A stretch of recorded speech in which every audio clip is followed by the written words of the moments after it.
All right. Really proud of our guys. I mean, we knew it was going to be a battle, going to be a 4-quarter game. And, first quarter got off a little slow. We only had 11 plays. And, really proud of the way our guys responded in the second quarter.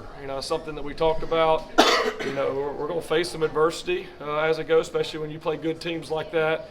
And it's how you respond to that adversity. Going back last week, talking about how we responded to some of the turnovers and then maybe not getting off to as fast a start we wanted in the first quarter, them kind of holding the ball there a little bit and our guys having to wait on the sidelines. And, they had a decision to make, and it was great to really get going and start connecting and move the ball and get those points right there before half. And then, move the ball there in the second half. Had some opportunities to finish a few more plays, had a couple plays we'd like to have back and finish, and we will. It's still early in the year. I think it's good for our guys to go through a game like that, a physical battle versus a really good team.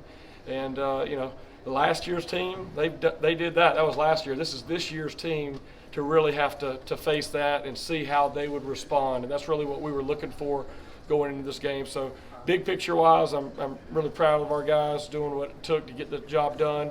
And then, there's going to be a lot to coach, a lot of things to correct. I think our guys will definitely see enough to keep them hungry and working to continue to improve. And then, the other thing I'd say is just a big shout-out to Coach Batson and his staff. That's 2 weeks in a row. It's 90-something degrees out there. I mean, I felt like our guys were in shape, and we rolled a lot of guys. But there's a lot of people, Paul Harrington with nutrition and Hallie with the Paul Bistro and Coach Batson and his staff.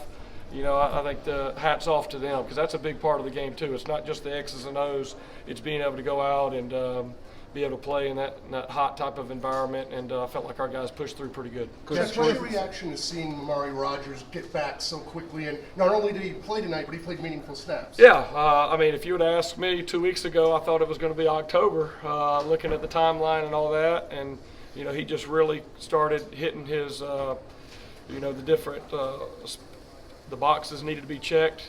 He did exactly what he needed to do, but to be honest, I'm not surprised knowing Amari because he's a above and beyond type of guy, and just his mental. Even when maybe Coach Sweeney and I didn't think 2 weeks ago that he'd be back for this game, Amari said, "No, I'm gonna be back. I'm gonna show y'all." And we put him through a lot of stuff in practice, and he did a good job. I'll be excited to kind of go watch him play. I know.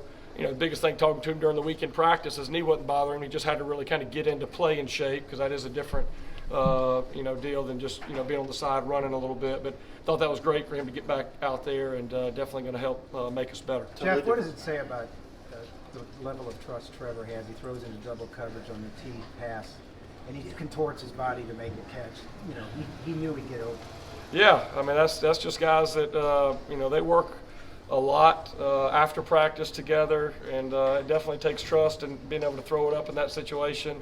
And it was a little different look than what we really were looking for when we called that play. I think T did a good adjustment by holding it high, and Trevor's just giving his guy a chance, and that's what Coach Sweeney says all the time. Obviously, we'd love for it to draw up just the way that we have it called, but sometimes they have it covered, and got a guy like T, you can throw it up and give him a chance, and he rewarded Trevor there with a big catch. Totally different than last week. They intended to take away the run today, sometimes playing 8 or 9 up around the line of scrimmage.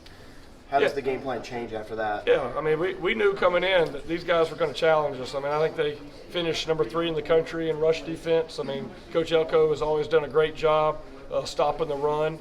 And, that's what took a little early on for us to kind of find the right run schemes for what they were doing defensively, the way they were moving their defensive line and linebackers. But I really felt like we settled in.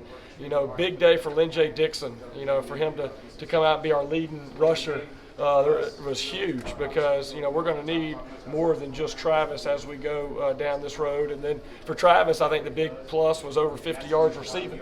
That's a big part of his game that he's really been working on with his hands, and being able to add that to his skill set will definitely help us here later on in the year. Justin had a great game, but have you ever seen him drop 2 balls in a row like that? Yeah, usually when you see some drops in a game, you can, as a coach, you can relate, you can remember some in practice, and you can kind of take them back to that point.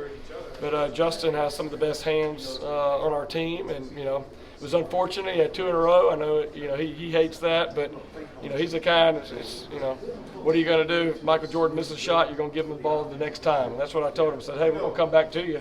and he responded, made some plays. That was really that first touchdown was a big time throw and catch with Trevor and Justin, really to kind of get a little bit of momentum going. But hey, that's going to happen. These guys are great players, but they're going to make mistakes, and for us, it's about responding to that and not letting one drop kind of lead down the road the rest of the second half. So it'd be good as a coach to have something to keep coaching those guys and be excited to see it whenever it really all comes together the way we want it. Do you feel like A&M was able to make you guys one-dimensional by really doing a good job of stopping the run, or was that basically like they just said, we're going to stop the run, that's our main thing? Yeah, well, I think early on, we had some run schemes, some things we were doing up front that we thought were going to be there, and they did a really good job of kind of taking those away.